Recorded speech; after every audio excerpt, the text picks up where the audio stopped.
Il y a un article dans le projet de loi pour une République numérique que je défends la semaine prochaine au Sénat qui introduit le concept de mort numérique. Alors la mort numérique, c'est cette idée qu'il doit être possible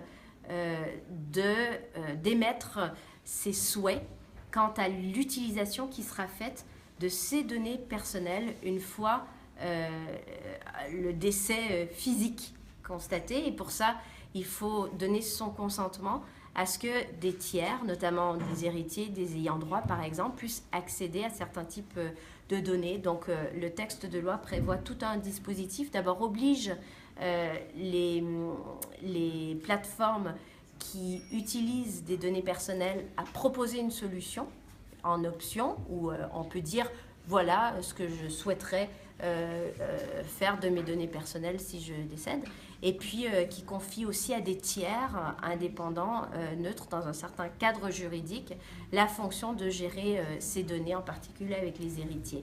On pense par exemple aux relevés bancaires. Aujourd'hui, ils sont de plus en plus dématérialisés. C'est plus du papier, on les trouve en ligne. Eh bien, ils contiennent des données personnelles qui peuvent intéresser des successions. Qui peut utiliser ces données et dans quelles conditions? C'est ce que prévoit la loi.